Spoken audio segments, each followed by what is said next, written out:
श्री राम रावण युद्ध के समय जब रावण ने देखा कि हमारी पराजय निश्चित है, तो उसने अपने 60,000 अमर राक्षसों को बुलाकर रणभूमि में भेजने का आदेश दिया। ये ऐसे थे जिनको काल भी नहीं खा सका था। विभीषण के गुप्तचरों से समाचार मिलने पर श्री राम को चिंता हुई कि हम लोग इनसे कब तक लड़ेंगे। सीता का उद्धार और विभीषण का राज तिलक कैसे होगा, क्योंकि युद्ध की समाप्ति असंभव है। श्री राम की इस स्थिति से वानर वाहिनी के साथ कपिराज सुग्रीव भी विचलित हो गए कि अब क्या होगा। हम अनंत काल तक युद्ध तो कर सकते हैं, पर विजयश्री का वरण नहीं। पूर्वोक्त दोनों कार्य असंभव है। अंजना नंदन हनुमान जी आकर वानर वाहिनी के साथ श्री राम को चिंतित देखकर बोले, प्रभु क्या बात है। श्री राम के संकेत से विभीषण जी ने सारी बात बतलाई। अब विजय असंभव है। पवन पुत्र ने कहा, प्रभु आप केवल मुझे आज्ञा दीजिए, मैं अकेले ही जाकर रावण की अमर सेना को नष्ट कर दूंगा। श्री राम बोले, कैसे हनुमान, वे सब तो अमर है। पवन पुत्र हनुमान जी बोले, प्रभु इसकी चिंता आप ना करें, सेवक पर विश्वास करें। उधर रावण ने चलते समय राक्षसों से कहा था कि वह हनुमान नाम का एक वानर है, उससे जरा सावधान रहना। एकाएक हनुमान जी को रणभूमि में देखकर राक्षसों ने पूछा, तुम कौन हो? क्या हम लोगों को देखकर भय नहीं लगता, जो अकेले ही रणभूमि में चले आए? पवन पुत्र हनुमान जी बोले, क्यों आते समय राक्षस राज रावण ने तुम लोगों को कुछ संकेत नहीं किया था, जो मेरे समक्ष निर्भय खड़े हो?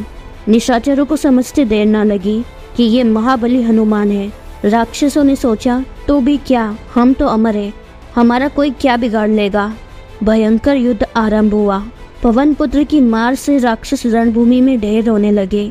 चौथाई सेना बची थी कि पीछे से आवाज आई, हम लोग अमर है, हमें जीतना असंभव है, अतः अपने स्वामी के साथ लंका से लौट जाओ, इसी में तुम सबका कल्याण है।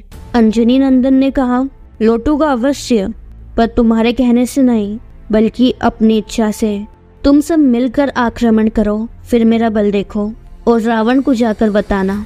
राक्षसों ने जैसे ही एक साथ मिलकर हनुमान जी पर आक्रमण करना चाहा, वैसे ही पवन पुत्र ने उन सबको अपनी पूंछ में लपेटकर ऊपर आकाश में फेंक दिया। वे सब पृथ्वी की गुरुत्वाकर्षण शक्ति जहाँ तक है वहाँ से भी ऊपर चले गए और चले ही जा रहे थे। उनका शरीर सूख गया। अमर होने के कारण मर सकते नहीं, अतः रावण को गाली देते हुए और कष्ट के कारण अपनी अमरता को कोसते हुए अभी भी जी रहे हैं। इधर हनुमान जी ने आकर प्रभु के चरणों में शीश झुकाया। श्री राम बोले, क्या हुआ हनुमान? हनुमान जी बोले, प्रभु उन्हें ऊपर भेज कर आ रहा हूँ। राघव बोले, पर वे तो अमर थे हनुमान। हनुमान जी बोले, हाँ स्वामी, इसीलिए उन्हें जीवित ही ऊपर भेज कर आया हूँ, अब वे कभी नीचे नहीं आ सकते। रावण को अब आप शीघ्र ऊपर भेजने की तैयारी करें, जिससे माता जानकी का आपसे मिलन और महाराज विभीषण का राज तिलक हो सके। पवन पुत्र को प्रभु ने उठाकर गले लगा लिया। वे धन्य हो गए और विरल भक्ति का वर पाकर श्री राम उनके ऋणी बन गए और बोले, पवन पुत्र आपने जो उपकार किया है वो मेरे अंग अंग में ही जीर्ण शीर्ण हो जाए और मैं उसका बदला ना चुका सकूं, क्योंकि उपकार का बदला विपत्ति काल में ही चुकाया जाता है। पुत्र तुम पर कभी कोई विपत्ति ना आए। यह सुनकर हनुमान जी निहाल हो गए।